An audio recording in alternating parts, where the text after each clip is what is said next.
진행을 해야 될 것 같습니다. 자, 8장 질문의 기술에 대한 내용을 우리가 살펴보겠습니다. 질문, 그렇게 많이 이야기를 했어요. 그러니까 지금 이 책에 나오는 주제 하나하나는 거의가 다 책이 한 권, 두 권씩이 다 있어요. 그래서 우리 이제 G7의 책이 전부 한 50권 정도 발행이 돼요. 그러니까 이게 굉장히 많은 분량이죠. 그런데 이제 그런 내용들 중에서 핵심적인 내용들을 이렇게 뽑아가지고 이제 이런 필요한 부분들을 구성해 나가고 있으니까 가능하면 이제 앞으로 교회 안에 일단 부모 교실을 열고 공부를 하다 보니까 언어 교실을 특별히 또 따로 해야 된다 그러면 언어 교실을 또 하나 열고 그래서 교회 안에 궁극적으로는 문화 교실이 이제 만들어져야 돼요. 기독교 문화 교실. 그래서 이제 이런 문화 교실이 이제 근데 이거는 뭐 누가 혼자서 할 수 있는 게 아니고 교회에 이제 리더자들이 이제 만들어져야죠. 그래서 성경대학도 운영이 되고 그래서 성경대학을 통해서는 복음의 본질이 명확하게 또 공부되어져야 되고 또 복음을 가진 사람들이 삶에 그래서 이 삶의 현장을 통해서 복음으로 들어올 수도 있고 복음을 가진 사람들이 또 사회에 가서 그런 리더십을 발휘할 수도 있고 자격증들이 있으니까 그래서 이제 이런 부분들을 가지고 뭐 방과 후 교실이라든지 뭐 아이들 재능 개발이나 이제 이런 것들은 앞으로 이제 그런 아이들 방과 후 교실이나 이런 데 이제 다 들어갈 수 있는 그런 부분들이니까 그래서 이제 그런 부분들을 우리가 이제 궁극적으로는 교회 안에 잘 세팅이 되는 거. 예. 그래서 교회 안에 이런 걸 다룰 수 있는 사람들이 한 20-30명의 리더자가 딱 있으면은 우리가 이제 일반적으로 큰 교회들이 문화교실인가 하잖아요. 근데 거기는 이제 강사들이 막 다 와야 되니까 돈도 들어가야 되고 막 이런 거예요. 근데 교회 안에 이런 걸 할 수 있는 사람들이 리더자들이 뭐 한 30명 딱 자리 잡으면은 계속해서 이제 그분들이 교실을 이제 열어가는 거죠. 그걸 통해서 이제 바깥 사람들이 들어오는 거고 교회 안에 있는 사람들이 또 회사나 이런 데 가서 리더십을 이제 발휘하는 거죠. 이런 게. 그러니까 지금 우리의 신앙은 교회 안에서 그치는 거예요. 거기다. 물이 흘러가야 되는데 예수님은 소금과 빛이 되라 그랬는데 소금, 빛 이거는 업무적 능력이에요. 결국은 그런 어떤 성품의 능력 이런 것들이 사람 성도들이 머무는 곳에서 이게 나타나줘야 된다고 이게. 그런데 이런 것들이 안 나타나다 보니까 우리의 신앙이 자꾸 이제 이렇게 세상 앞에서 이제 밀려가는 거예요. 이렇게 한쪽으로. 네. 자, 질문의 기술입니다. 이건. 자, 질문의 기술은 그러니까 계속 강조하는 게 뭐냐면은 지시하고 명령해서는 이거는 기계로 만드는 거지 결국은 창의력적인 사람을 못 만들어낸다는 거예요. 아까도 이야기했지만은 뭐 학원에 가가지고 뭐 창의력 공부한다고 해서 창의력이 막 늘어나느냐. 창의력의 기본은 안에 있는 생각이 움직이는 거거든요. 생각이. 그러니까 창의력 공부를 하더라도 그게 기계적으로 공부를 한다? 이거 가지고는 안 되는 거예요, 이게. 그러니까 근본적으로 안에서 생각이 작동할 수 있어야 되는데 그런 훈련이 이제 바로 질문이에요, 질문. 그래서 질문할 줄 알고 나중에는 이제 셀프 질문을 할 줄 알아요. 자기 스스로가 자기 자신에게 계속 끊임없는 질문을 해서 답을 찾아가게 하는 거죠. 이렇게. 자, 그래서 해라, 하지 마라, 이거 해, 저거 해, 안 하면 혼날 줄 알아. 몇 시까지 해, 질문한다고 해도 그 질문은 주로 왜 그래? 했어? 안 했어? 할 거야? 안 할 거야? 몇 시까지 할 거야? 어떻게 할 거야? 뭐야? 뭐가 문제야? 주로 추궁적인 질문을 많이 하는 거죠, 이게. 그러니까 이런 질문들은 주로 이제 상처를 주고 소통의 문을 닫게 하고 자녀들로 주눅들게 하고 분노를 품게 만들고 학업이나 삶에 집중하지 못하게 하고 창의력의 싹을 다 잘라버리는 거예요.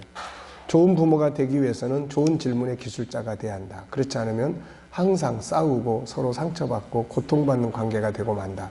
특히 자녀 안에 있는 보물들을 끌어내기 위해서는 탁월한 질문들이 필요하다. 그 안에 들어있는 걸 길어내는 그 역할을 하기 위해서는 질문이 이제 발전을 해야 돼요. 자, 어떤 질문은 안에 있는 보물창고를 닫아버리고 어떤 질문은 안에 있는 보물창고를 열고 밖으로 나오게 하죠. 그래서 우리가 보통 질문이라고 하면은 뭐가 떠오릅니까? 아마 주로 따지는 게 많이 떠오를 거예요. 질문 그러면은 했어? 안 했어? 언제까지 할 거야? 너 왜 그래? 하여튼 이런 질문들을 많이 떠오르게 될 거예요. 자, 질문의 의미. 여기 이제 질문에 관한 책들을 보면서 그 사람들이 설명하는 질문의 의미를 써놨는데 큰 틀만 보고 지나갈게요. 변화는 질문에서 출발을 한다. 그러니까 질문이라고 하는 것은 이제 소크라테스의 삼파수를 많이 이야기를 해요. 그래서 아기는 누가 낳아요? 삼파가 낳아요? 아기 엄마가 낳아요? 아기 엄마가 낳는데 낳을 수 있도록 돕는 역할을 누가 해요? 삼파가 하는 거예요. 그래서 소크라테스의 대화수를 보통 삼파수라고 이야기를 해요. 그러니까 이 사람은 철학자들이 있는 질문을 무척 많이 합니다. 그래서 이 사람도 질문을 무척 많이 하죠. 그래서 질문을 통해서 결국은 어떻게 해요? 찾아가게 만드는 거예요. 이게 답을 끌어내는 거예요.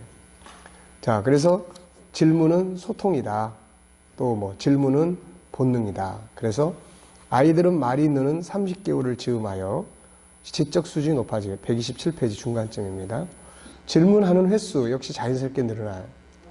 전문가들에게 따르면은 38개월 된 아이의 경우는 말의 18%가 질문이라고 그래요. 52개월이 되면 20%. 그러니까 5살 정도 되면은 말의 20%가 질문이라고 그러죠. 그러다가 점점 이게 증가하다가 9살 때쯤 되면 점점 감소해요. 그러니까 9살 때쯤 되면은 몇 학년이에요? 2학년. 네, 이때부터 아이들은 이제 뭘 배우기 시작합니까? 이제 조용히 해. 떠들면 안 돼. 이런 걸 이제 듣고 배우기 시작해요. 통제를 받기 시작을 해요. 뭐 무성의하다든지. 그래서 점점점 질문을 피하기 시작을 합니다. 그래서 우리나라 사람들은 아이를 학교 보낼 때 선생님 말씀 잘 들어야 한다라고 이야기하고, 유대인들은 학교 갈 때 궁금한 것은 절대 참지 말고 꼭 질문을 해라. 이렇게 이야기를 하죠. 교사가 시간당 80번의 질문을 하면 학생들은 시간당 2번밖에 질문을 안 한다는 거죠. 그러니까 몰라도 그냥 꿀꺽 삼키고 넘어가고, 뭐 알아도 잘난 척 한다고 그럴까봐 대답 안 하고, 뭐 이런 식이죠, 이게. 그러니까 아이들이 5살, 4살 막 이럴 때는 질문을 엄청나게 많이 하다가 점점 가면서 질문의 수가 자꾸 줄어가. 나중에는 침묵이 금이야. 이렇게 돼버려요. 그런데 이런 애들을 사회에 나와가지고는 또 뭘 요구합니까, 이제? 창의력 꺼내봐. 뭐 아이디어 없어? 그래서 처음에 입사한 사람들은 막 이야기를 하려고 그러죠. 그런데 옆에서 고참이, 집에 빨리 가고 싶어? 늦게 가고 싶어? 네. 그러면 이제 그때부터 또 빨리 가는 법을 이제 터득하기 시작해요. 또 말해봐야 우리나라의 개념은 브레인스토밍이라는 게 참 좋은 제도인데, 우리나라 브레인스토밍은, 자, 각자 이건 이야기 있어봐요. 자, 뭐 좋은 아이디어 있어요? 아, 오늘 잘 들었어요. 그래도 뭐 사장님 지시하는 대로 빨리 하는 게 제일 좋은 거야. 뭐 이런 식으로 가버리니까 이게. 그러니까 기본 토대가 지시와 명령에 의해서 익숙해지다 보니까 그런 게 하루아침에 바뀌기가 어려워요. 그래서 회사들이 뭐 요즘에 뭐 과장님, 뭐 부장님 이런 직제를 다 폐지시켜버리고 뭐 팀장 이런 건 이제 소통을 위해서 그런 시스템을 좀 만드는 거예요. 밑에 사람 좋은 아이디어 있는데 직제만 가지고 가다 보니까 이게 안 되니까. 그래서 그런 부분들은. 모든 선택은 질문에서 출발한다. 또 뭐 일에 의미가 없을 때, 내가 사는 의미가 없다면은 지금 일은 어떤 의미가 있을까? 내가 하는 일이 다른 사람에 어떤 유익을 주고 있을까? 이 일 속에 들어있는 장점은 뭐가 있을까?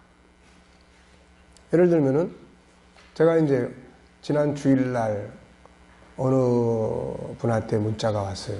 이러이러한 분이 돌아가시게 됐는데 중환자실에 있는데 와서 마지막 기도를 받고 싶어 합니다. 그래서 이제 저녁에 갔어요. 이제 방문하는 시간이 7시에서 7시 반인데 막 쫓아갔어요. 쫓아가가지고 문 닫았는데 이제 사정사정 해가지고 임종 기도를 내가 하려고 왔는데 좀 들어갔으면 좋겠다 그랬더니 이제 그렇게 이야기를 해서 들어갔어요. 그래서 들어가서 이제 뭐 의식도 없고 그런 상태에서 이제 기도를 해주고 그리고 이제 왔어요. 근데 이제 어제 이제 강의 마치고 아주 피곤해가지고 이제 가야 되나 말아야 되나 오늘 한 번 더 가야 될 것 같은데 가야 되나 말아야 되나 계속 다 쉴까 말까 옷을 벗었다가 시계 쳐다보다가 그러다가 질문이 하나 딱 떠오르는 거예요. 무슨 질문이에요? 오늘 이것이 너의 사명의 마지막이라면 어떻게 하는 게 가장 좋은 것인가? 그 생각을 하니까 갔다 오는 게 그래도 편하게 잠잘 것 같다. 그래서 갔어요. 어젯밤에 또. 어젯밤에 왔는데 이분이 이제 갔는데 눈을 뜨고 있는 거예요. 그 전날엔 다 눈 감고 있던 거예요. 눈을 뜨고 있는 거예요. 눈을 뜨고서는 말은 정확하게 못 알아듣는데 할머니 제가 이야기하는 것이 들리면 눈알을 옆으로 굴려보세요. 그러니까 굴리는 거야. 그래서 거기서 이제 예수님을 이야기하고 그리고 이제 세례를 주고 왔어요. 그러니까 그래서 내가 나오면서 내가 어제 오늘 진짜 오기를 참 잘했구나. 그런 생각이 들어요. 그러니까 질문 하나가 사람이 움직이게 만드는 거예요. 이렇게 그냥 뭐 피곤하고 다 그런데 이게 너에게 있어서 마지막 일이면 어떻게 하겠니? 이런 질문을 내가 하면 벌떡 일어나서 가는 거예요. 그러니까 하기 싫지만은 어떤 질문을 하나 던졌을 때 할 수 있게 만드는 거예요. 네. 그래서 자기에게 대한 셀프 질문도 참 많이 해요. 예수님하고도 우리가 기도 속에서 대화를 하다 보면은 우리만 예수님 이럴 때 어떻게 해야 될까요? 이게 아니고 예수님도 물어보세요. 네 생각은 어떤데? 저는 그런 응답을, 그런 반응을 많이 들어봤습니다. 그래서 네 생각은 어떤데? 예, 저는 이렇게 하고 싶습니다. 그래, 그럼 이렇게 해라. 그러니까 예수님하고도 커뮤니케이션이거든요, 이게. 우리가 성령의 역사하고도 커뮤니케이션이에요. 그러니까 질문이라는 것이 엄청나게 중요한 것이다. 의미가 내가 왜 이럴까? 내가 하는 일이 정말 어떤 의미를 가지고 있는 건가? 그 의미를 찾는 질문이라든지 이런 거. 또 정답은 하나가 아니에요. 이렇게 질문하면 이렇게 답이 나오고 저렇게 질문하면 저렇게 답이 나오고. 질문은 마중물과 같다. 네. 그래서 내려보내면은 그 다음에 답이 올라오는 거예요, 이제. 그래서 여러분들한테 자, 점심 식사 드셨어요? 네. 뭐 드셨죠? 네. 잘 나오잖아요, 이렇게. 그러니까 뭘 묻느냐에 따라서 나오는 거예요, 이렇게. 네. 그래서 질문은 마중물과 같다. 그러니까 아이들한테 뭐를 알고 싶은지를 먼저 생각하시고 알고 싶은 내용에 대해서 아이가 가고 어떻게 갔으면 좋겠는지 방향을 여러분들이 우리 애가 이런 방향으로 갔으면 좋겠다 그러면 그런 방향으로 갈 수 있는 질문을 하셔야 되는 거예요, 이게. 네. 너 이렇게 가. 근데 얘는 그거 싫어, 지금. 근데 내가 어떤 질문을 하니까 얘가 그렇게 가는 거예요. 그러니까 그런 부분들이 아주 중요한 거예요. 그 다음에 질문의 중요성. 앤서니 라빈스도 질문에. 그래서 질문의 수준이 생각의 수준을 결정한다. 또 우리가 하는 대부분의 일은 질문하고 대답하는 거다. 또 뭐 질문이 인생의 길을 만든다. 성공하는 사람과 그렇지 않은 사람은 차이점이 뭐냐? 결국은 더 나은 질문을 하고 더 나은 답을 얻는다는 거죠, 이게. 네. 안에 있는 능력을 밖으로 끌어내는 키가 질문이다.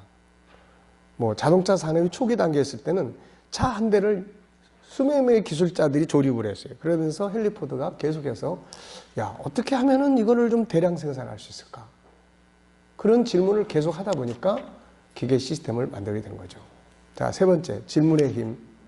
저자, 이 사람은 이렇게 이야기했어요. 질문은 알고 싶은 걸 알아내는 비결은 오직 좋은 질문하는 데 있다. 어느 직종에 종사하든 질문을 잘하는 기술을 익히면 곧바로 혜택을 얻게 될 거다. 그러니까 부모가 질문의 달인이 되면 아이들이 움직이게 만들 수 있는 그런 것들이 될 수가 있어요. 네. 네 번째, 질문의 7가지 힘의 저자는 이런 이야기 했습니다. 첫째, 질문을 하면은 뭐가 나와요? 답이 나온다. 부정적인 질문을 하면 부정적인 답이 나오고 긍정적인 질문을 하면 긍정적인 답이 나온다. 네. 폐쇄 질문을 하면 단순한 답이 나오고 열린 질문을 하면 다양한 답을 얻어요. 회의 언제 시작하죠? 1시요. 자, 이거는 무슨 질문이에요? 이건 폐쇄 질문이에요.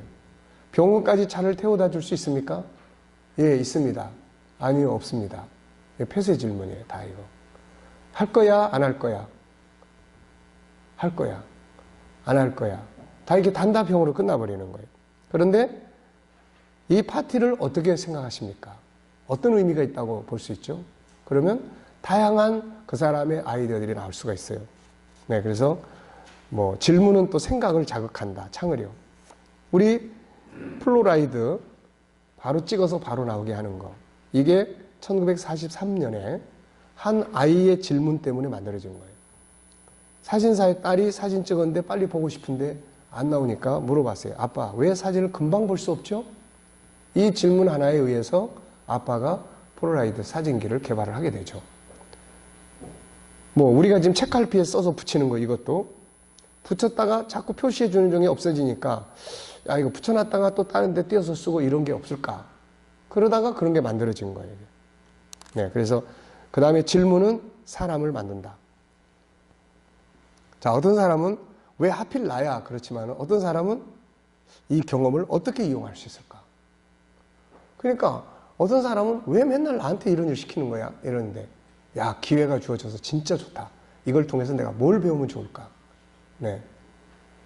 그러니까 어떤 질문을 하느냐에 따라서 주어지는 환경이 성공으로도 가고 실패로도 가는 거예요. 세 번째, 질문을 하면 정보를 얻는다. 자, 이런 경우에요. 바바라 부시가 영부인이 됐는데 문명 퇴치에 대해서 이제 강의를 해야 돼요. 근데 거기에 대해서 별로 지식이 없어. 그래서 고민하다가 대중 앞에 서서 질문을 던졌어요. 여러분들이 이런 일을 할 수 있는 사람이라면, 여러분들이 영부인이라면 문명 퇴치를 위해서 어떤 일을 하면 좋겠다고 생각하십니까? 그러니까 막 다 답이 나와버리죠, 거기서. 그러니까 자기가 영부인으로서 여러분, 이런 일을 우리가 해야 됩니다. 이게 아니고, 여러분이 영부인이라면 어떤 일을 하고 싶으십니까? 그런 거 물어봤어요? 어이, 딸이 만약에 엄마 입장이라면 이럴 경우에 어떻게 할 것 같아? 혹시 그런 질문 해보셨어요? 그럼 뭐라고 대답을 해요? 그러니까 엄마가 야, 엄마는 너무 힘들어. 이거보다는 지가 대답을 만드는 거죠, 이제. 그래서 가끔가다 대화하다가 막히면 본인이 코치 입장이라면 이럴 때 어떤 답을 줄 수 있겠습니까? 물어보면은 좋죠. 자, 뭐 그 뒤에는 뭐 확인 질문이 필요하다 이런 이야기예요. 밑에 부분은. 예를 들면 여기 보면은 뭐 주말에 이제 극장에 보러 가게 했는데 전화를 했어요. 몇 시에 시작합니까? 8시요. 얼마죠? $20입니다. 끝나는 시간은 몇 시죠? 10시 15분. 그래서 친구들하고 같이 갔어요. 표 넉 장 주세요. 오늘 표 없는데요? 지금 무슨 질문이 빠졌어요, 여기서? 다른 건 다 물어봤어요. 몇 시에 시작합니까? 얼마죠? 또 공연이 끝난 시간은 몇 시죠? 뭐, 다 이야기 나왔는데 빠진 질문이 있어요. 뭐죠? 오늘 표 있어요? 이거 빠진 거예요, 이거. 네. 그 밑에 내용도 마찬가지예요. 가다가 남자 한 명이 계단 올라가다 개를 만났어요. 옆에 사람이 같이 내려옵니다. 그랬더니 물어봤어요. 당신 개가 사람 묵니까? 그랬더니 아니요, 그랬어요. 근데 며칠 뒤에 그 개가 물었어. 아니, 조금 전에 당신 개가 물지 않는다고 하지 않았어? 그랬더니 그 남자가 뭐라냐면 그 개는 내 개가 아닌데요? 그랬어요. 자, 뭔 질문이 빠졌죠, 지금? 예, 그 개 지금 당신 개예요? 이렇게 물어봐야죠, 이게. 예, 그러니까 우리가 확인 질문도 그래서 중요한 거예요. 가끔가다 서로 말한 사람하고 들은 사람이 서로 다르게 해석하면서 생기는 문제가 굉장히 많아요, 이게. 네. 그러면 나중에 그냥, 말을 뭐 알아들었어? 뭘로 알아들은 거야? 내 말을 무시하는 거야? 막 이렇게. 그래서 확인 질문이 항상 필요한 거예요. 질문을 하면 통제가 된다. 우리가 아이들에게 막 화를 내다가도 나한테 질문 하나 던져줘요. 이렇게 화를 내는 게 진짜 맞는 건가, 내가? 뭐 이런 거. 이거 말고 다른 방법으로 대할 수는 없나? 이런 거예요. 그래서 이런 것들이 다 자기 통제를 하는데 필요한 중요한 것들입니다. 질문은 또 마음을 열게 하는 거예요. 오늘 학교에 재밌었던 일은 없었니? 가장 무서웠던 일은 뭐였니? 오늘 학교에 성공했다고 생각하는 일. 앞으로 이제 이런 질문을 아이들이 학교 갔다 오면 많이 하셔야 돼요. 없어. 애들은 보통 없어, 몰라 이런 말 많이 합니다. 그럴 때 없어, 몰라 그런다고 해서 무시해? 뭐예요? 이렇게 하면 안 돼요, 그거는. 요즘 애들이 보통 다 그러니까. 그럼 어떻게 해야 돼요? 말을 꺼낼 수 있도록 해줘야 돼요. 보통 우리는 평범한 거는 잘한다고 생각하지 않는데 평범한 속에서의 그런 부분들을 다 찾아서 설명해 주셔야 됩니다. 그 다음에 질문은 귀를 기울이게 해요. 그냥 말하는 것보다 딱 물어보면은 귀를 기울이게 돼 있어요, 이게. 네. 질문에 답하면 스스로 설득이 됩니다. 뭐 그런 이야기. 질문하는 공부법 하브루타. 뭐 그런 부분. 또 질문과 성경. 네, 하나님께서 아담에게 맨 처음에 질문을 훈련시킨 것은 동물들을 아담 앞에 다 데려다 주면서 이름을 좀 지어줘 봐라, 그런 이야기였어요. 그래서 아담은 동물을 보고 질문을 많이 했겠죠. 얘는 뭐라고 지어주면 좋지? 얘의 특징은 뭘까? 얘는 어떤 이름이 가장 적당할까? 어떤 이름이 부르기가 쉽나? 어떤 이름을 부르면은 표현이 잘 살아날까? 뭐 이런 부분들이에요. 그리고 그 뒤에도 보면 범죄한 아담한테 네가 어디 있느냐? 이런 질문. 또 뭐 출애굽기 4장 2절에 모세한테 네 하도 나는 아무것도 할 줄 몰라서 안 갑니다. 그러니까 네가 가진 것이 뭐냐? 네 손에 있는 게 뭐냐? 이런 거. 자기가 가지고 있는 것들을 찾게 만드는 거죠. 자, 그 다음에 좋은 질문 훈련하기. 여기에서 21가지 질문법을 간단하게 소개를 했어요. 예. 첫째는 열린 질문, 닫힌 질문. 닫힌 질문은 했어, 안 했어, 뭐 먹었어, 이런 거고, 열린 질문은 주로 how로 쓰는 질문이에요. how. 어떻게 생각해? 예. 너 왜 이렇게 했어? 너 바보야? 이게 아니라 어떻게 다 이렇게 됐어? 이야기해 줄 수 있겠어? 뭐 이런 거. 시간 질문이에요. 놀기만 하는 아이, 말썽만 부리는 아이를 야단치는 게 아니라 시간 질문을 활용해서 변화를 줄 수도 있어요. 몇 시에 끝날 수 있어? 몇 시까지 시간을 주면 될까? 그러면 뭐 애들이 뭐 1시간, 2시간 이렇게 이야기할 수 있죠.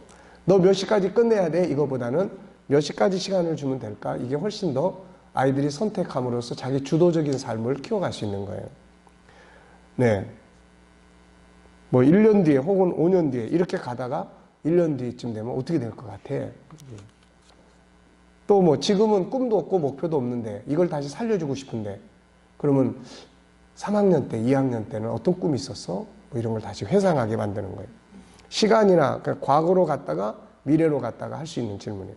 생각이나 상황에 대한 확인 질문, 아까 이야기했죠? 확인 질문. 자, 뭐 엄마랑 관계가 별로인 것 같은데 뭘 바꾸면 좋은 관계를 가질 수 있을까? 뭐 이런 거. 어떤 걸 바꾸면 엄마는 딸하고 좋은 관계를 갖고 싶은데 어떻게 하면 우리가 좋은 관계를 가질 수 있을까? 그런 의견을 서로 낼 수 있도록. 자기 감정을 바꾸는 질문이에요. 내가 지금 화를 내는 게 맞나? 최선의 방법인가? 이거 말고 또 다른 방법은 없나? 뭐 이런 거예요. 그리고 또의 용법이라는 게 있어요. 그리고 또, 그 밖에 또 뭐가 있지? 이런 거. 창의력을 끌어내는 거예요. 가능한 한 원인, 가능한 한 결과. 그래, 이렇게 되면은 나중에 어떻게 될 것 같아? 이렇게 공부 안 하고 살면은 나중에 노숙자 될 것 같아요. 그 밖에 또 어떤 결과가 있을 것 같아?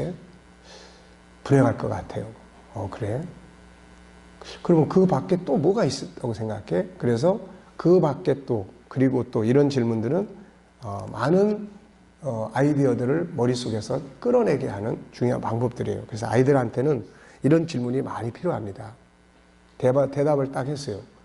그래? 멋진 질문인데, 멋진 답인데, 그런데 또 그 밖에 또 다른 생각이 있다면 뭐가 있을 것 같아? 2개만 이야기해 볼까? 2개 딱딱딱이야. 와, 진짜 천재네. 만약에 또 그 밖에 다른 게 뭐가 있다면? 없어. 아니, 한 가지만 더 생각해 볼까? 막 생각을 짜내는 거예요, 지금. 그러니까 생각이 돌아가도록끔 만드는 질문들입니다. 좋은 질문, 나쁜 질문. 좋은 질문, 직접, 확인, 반복, 연속, 요약, 일탈형 이런 거고, 나쁜 질문은 함정에 빠뜨리는 질문, 부정형, 모호하고 복잡함, 추궁, 과거지향적, 폐쇄적, 유혹, 비판. 마귀는 함정에 빠뜨리는 질문을 했죠. 이거 먹으면 어떻게 된다고 그랬어? 에덴 이 동산에 있는 나무 다 먹지 말라고 그랬어? 그랬더니 하와가 아니야, 다른 건 다 먹는데 이거 먹지 말라고 그랬어. 뭐 이런 식이죠. 나를 찾는 질문, why if, why not. 네, 나는 왜 안 될까? 뭐 이런 거. 만약에 내가 새롭게 공부한다면, 만약에 우리가 새로운 도전을 해본다면 어떻게 될 것 같아? 뭐 이런 거죠. 업무적 질문이에요. 이 일이 본인에게 주는 의미는 뭐라고 생각합니까? 더 발전해야 할 목적은 뭐라고 생각하세요? 이대로 간다면 어떻게 될 것 같은가요? 개선할 부분이 무엇이라고 생각하나요? 아이들에게도 학문과 관계된, 학업과 관계된 질문들 많이 할 수 있습니다. 문제를 해결하고 업무 성과를 발전시키기 위한 질문, 이건 코칭 질문이에요. 육하원칙, 육하원칙이 굉장히 좋은 질문이에요. 특히 이 중에서도 무엇을 어떻게, 이런 게 아주 중요해요. 이 질문만 잘 사용해도 엄청나게 많은 이야기를 할 수 있어요. 무엇이 잘못돼서 이런 결과가 나왔다고 생각하나? 네, 뭘 도와주면 더 효과적으로 일할 수 있을까요? 뭘 도와주면 어떻게 됐을까? 어떻게? 네, 어떻게 하면 어떤 생각이 또 어떻게 생각해요? 더 나아지려면 뭐가 필요할까요? 뭘 도와주면 될까요? 그래서 무엇을 어디서 왜보다는 과학적인 질문은 왜가 많이 필요하고 왜 있을까? 이거 왜 생겼을까? 그런데 사람과의 대화는 왜 이렇게 했어? 추궁할 때는 왜라는 말을 가급적이면 안 쓰는 게 좋아요. 용어 정의의 질문이에요. 용어도 굉장히 중요합니다. 갈등의 용어가 의미가 뭘까? 사전을 딱 보니까 갈등이라는 것이 칡갈자에다가 그 다음에 뭐예요, 그거? 예, 등나무 등자예요, 이게.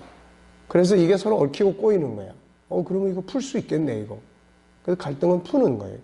그런 용어죠. 어떤 내용을 할 때 용어. 아이들이 수학을 공부한다?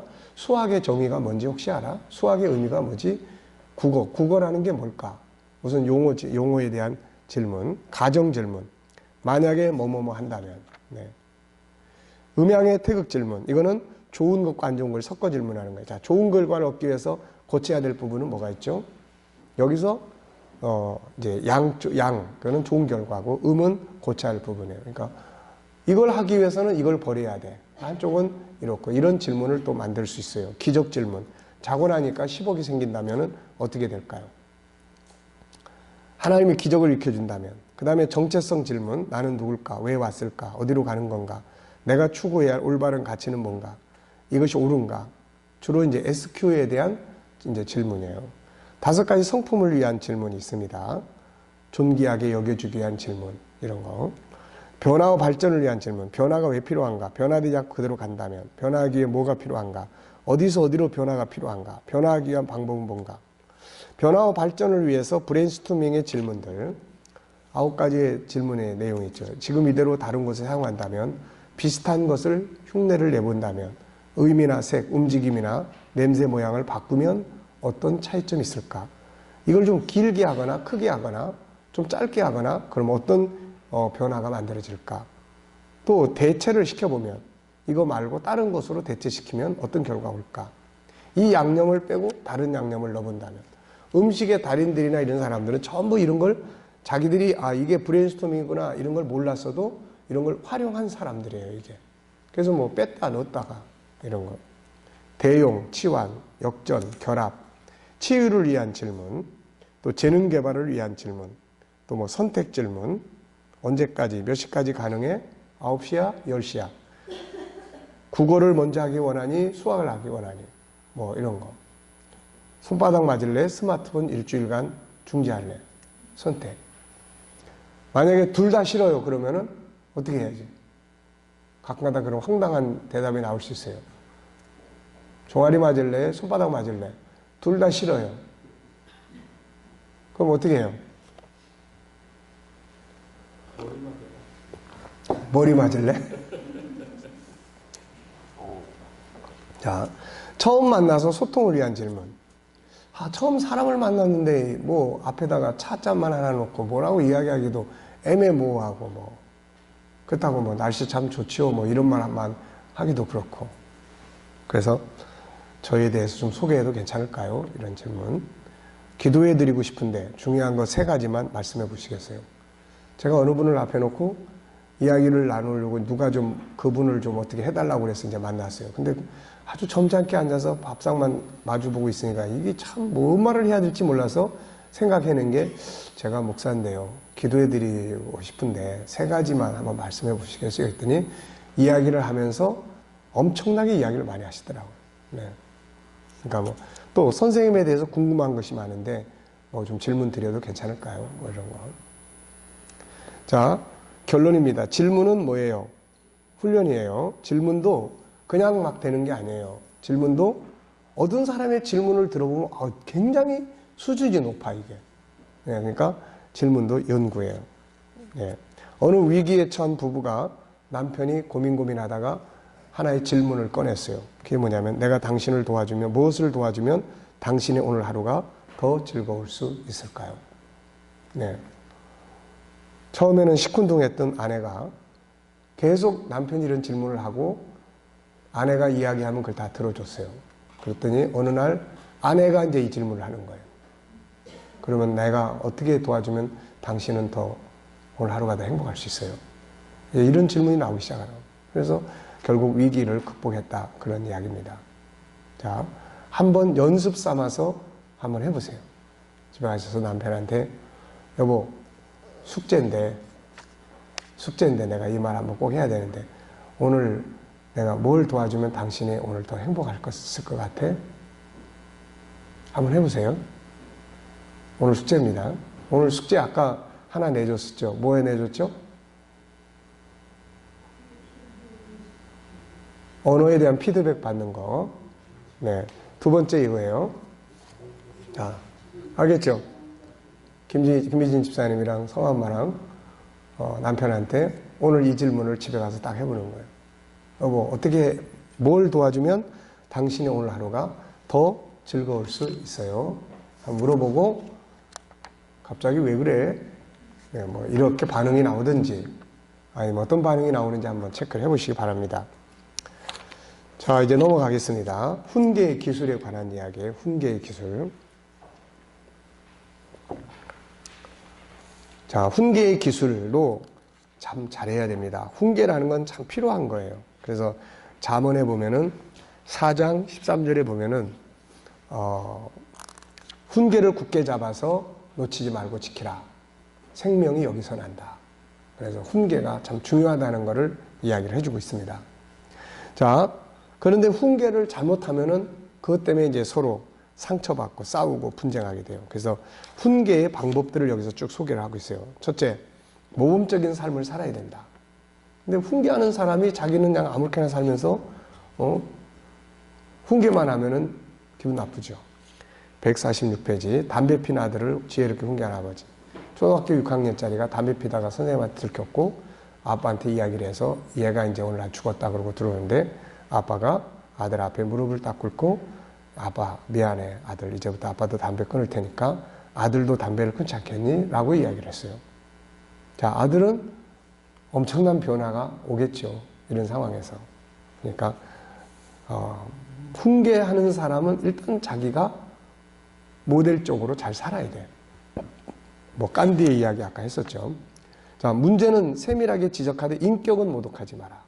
문제는 지적을 해야 돼요. 왜냐하면 공동체가 살아가는 데 있어서 문제를 그냥 은혜로 봐줘버리면은 이건 이제 공동체가 다 와해돼 버려요, 이게. 그래서 업무적인 문제는 세밀하게 이야기를 나누되 인격은 모독하지 마라. 그리고 오늘의 사건만을 지적하고 과거나 미래는 끌어들이지 마라.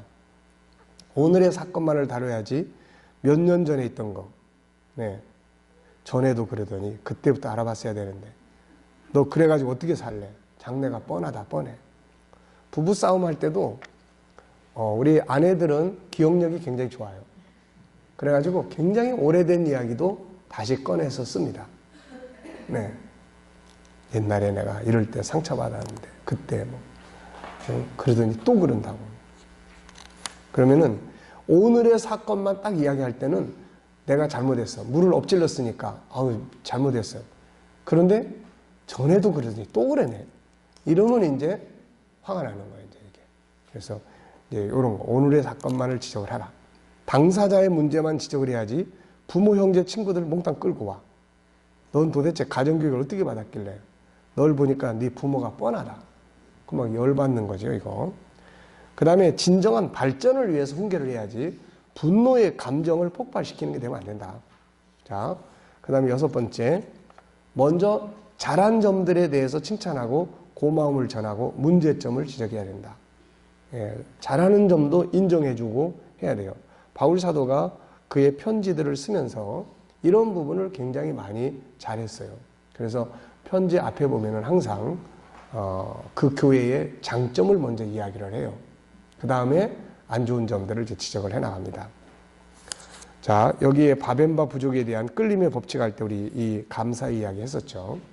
자, 7번째는 먼저 충분히 기도하고 해라.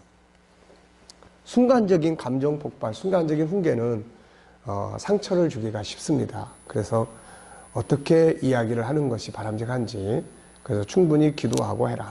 그 다음에 교육의 장으로 삼아라. 네, 교육의 장으로 삼아야지 화풀이 대상이 만든다.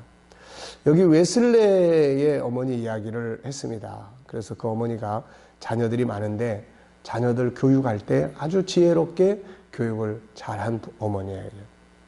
한 번은 그 딸이 몹시 고집스러워하면서 말 안 듣고 나쁜 친구들과 어울려 다녔어요. 그랬더니 어느 날 그 수산나가 딸 앞에 시커먼 숯을 내려놓으면서 이야기를 합니다. 이 숯을 좀 안아보렴. 이미 식어서 뜨겁지 않단다. 그러자 딸이 고개를 젓다. 싫어요. 화상은 입지 않겠지만 손과 옷이 더러워지잖아요. 그때 수산나는 딸을 꼭 안아주며 말했다. 그래, 사람도 마찬가지란다. 행동이 바르지 않으면 화상을 입지 않더라도 몸과 마음이 더러워지는 법이야. 이것을 네가 꼭 기억했으면 좋겠구나. 그러니까 훈계하는 방법이 아주 지혜롭죠. 교육의 과정. 다윗이 범죄했을 때 나단 선지자가 가서 어떻게 이야기했습니까? 당신 왕이 됐다고 그래가지고 그러면 되냐고 막 이렇게 이야기했으면은 아마 목이 잘려졌을지 모르죠. 근데 어느 예를 들어가지고 지혜롭게 이야기를 해서 스스로 깨닫게 만들어줘요. 그러니까 훈계의 목적은 상대방의 것을, 잘못된 것을 고치자는 데 있는 거지 화풀이 하자는 데 있는 게 아니에요. 근데 많은 사람들이 실컷 화풀이하고 쏟아놓고 알았어, 똑바로 해, 그리고 가. 그러니까 뭘 고쳐야 되는지 어떤 사람은 잘 모르는 경우가 있어요. 도대체 내가 뭘 고쳐야 되는 거야? 야단만 실컷 맞다 보니까 붕 떠가지고 그런 경우가 있죠. 자, 여기 쭉 이야기했습니다. 아까 이야기했던 이야기들이에요. 우유를 엎지른 아이, 또 뭐 실수 책망하지 않는 아버지, 뭘 배웠느냐고 물었던 아버지, 지도 그려준 엄마, 이런 거. 반대로 폭력으로 훈계하는 아빠. 네. 우리 교회에 있었던 사건이에요. 그래서 헌금함이 털리는 거를 우리 목회부에서 나중에 CCTV 체크해서 잡았는데 아이가 아버지한테 연락을 했더니 아버지가 오자마자 뺨을 때렸다는 이야기예요. 그러니까 이런 부분들이 다 끌림의 법칙에 의해서 올바른 훈계가 아니에요, 이거는.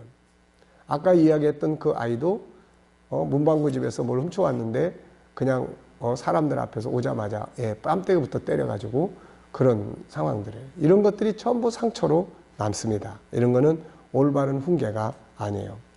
때로는 시간을 두고 지켜본 후에 해야 돼요. 기다려줘야 될 때가 있습니다. 상대방의 상황을 고려하지 않은 일방적인 대화는 실패합니다. 아들이 다른 일을 하고 있는데 그걸 모른 채 아버지가 아들에게 쓰레기를 내다 버리라고 시킵니다. 너 이거 좀 갖다 버려.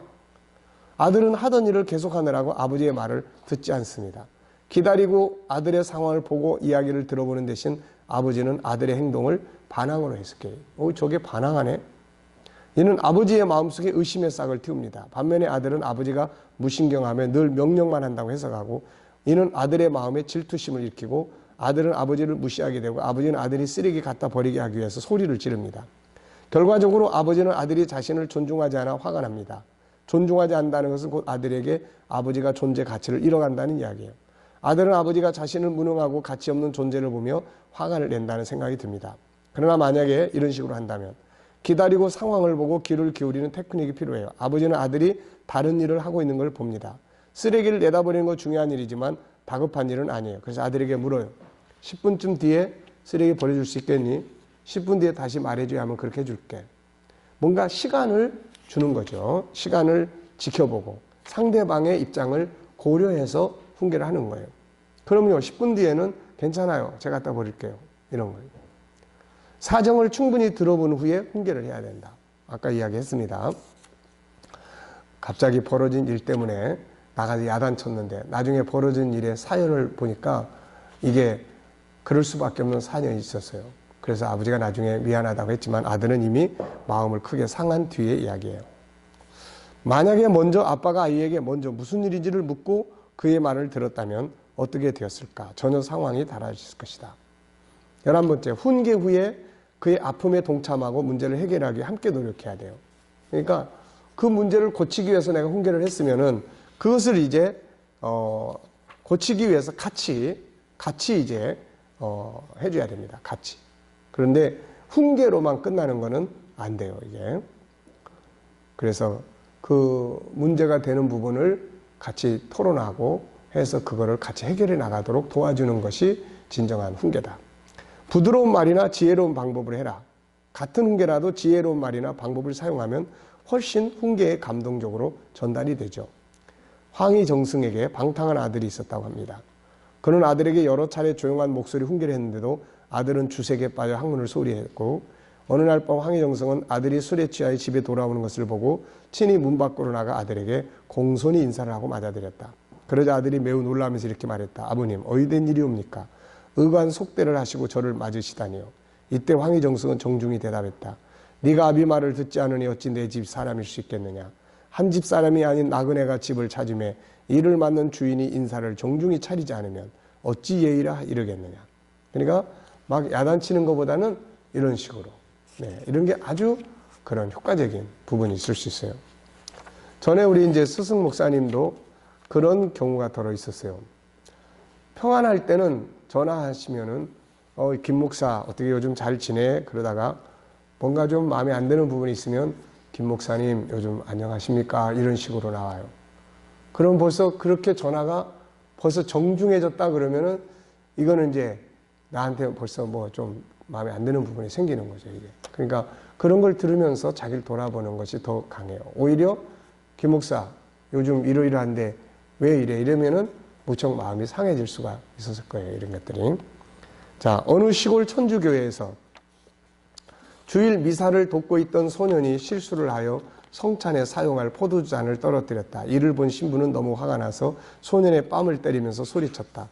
썩 물러가지 못해 다시는 제단에 나오지 마. 이 소년은 신부의 말대로 제단에서 물러가 하나님과 관계없는 사람이 되고 하나님이 없다고 비웃는 공산주의자가 되었다. 이 사람이 바로 옛 유고슬라비아의 티토 대통령이다. 비슷한 일은 다른 곳에서도 일어났다. 미사를 돕던 한 소년이 성찬용 그릇을 땅에 떨어뜨렸다. 신부는 이해와 사랑이 듬뿍 담긴 눈길로 소년을 바라보며 속삭였다. 괜찮아, 그럴 수 있어. 너는 앞으로 좋은 신부가 되겠구나. 이 소년이 바로 유명한 홀튼 신대주교다. 아까 이야기했었죠. 나단 선자의 훈계. 자, 고기 사러 간 백정이 고기를 파는데 고기를 사러 간 사람이 있었어요.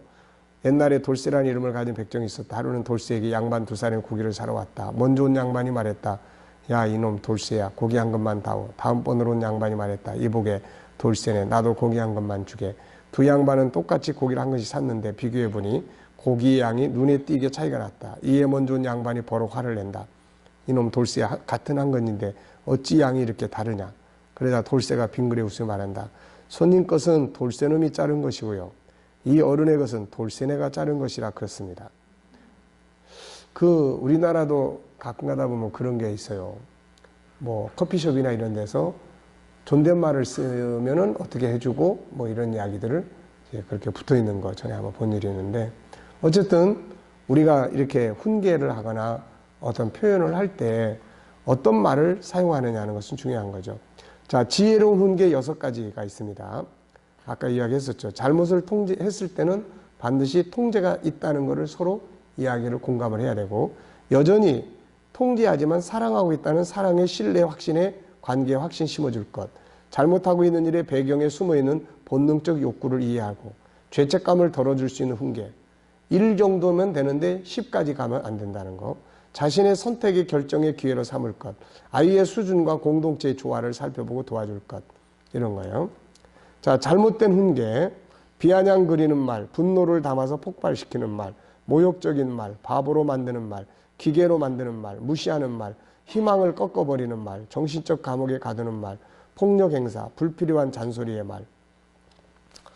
자, 잔소리는 협심증을 4배 이상 증가를 시킵니다. 그래서 남편이 빨리 죽기를 바라는 분들은 잔소리를 많이 하시면은 남편이 빨리 죽어요. 왜냐하면 협심증이 4배나 증가된다고 합니다. 자, 그래서 쓸데없는 잔소리. 잔소리라는 의미가 여러 가지가 있지만은 그 중에 이런 의미가 있어요. 옳은 말인데 듣기 싫게 하는 것. 옳은 말인데 듣기 싫게 표현하는 거예요. 그러니까 잔소리할 때 공감할 수 있는 그런 표현법을 쓰면 아주 중요하죠. 물론 훈계를 듣는 사람은 잘 듣는 능력을 훈련을 해야 합니다. 싫은 소리 없이 칭찬만 드리려고 하지 마라. 오히려 자신의 단점을 수시로 들어볼 수 있도록 창문을 열어야 한다. 그리고 피드백을 받아볼 수 있어야 한다. 이유가 뭔가? 자, 한번 읽어볼까요? 예. 네, 그래서 훈계라는 건 자기를 돌아보게 하는 거울이에요. 만약에 누가 훈계하는 사람이 없으면은 거울을 볼 수가 없어요, 이게. 네.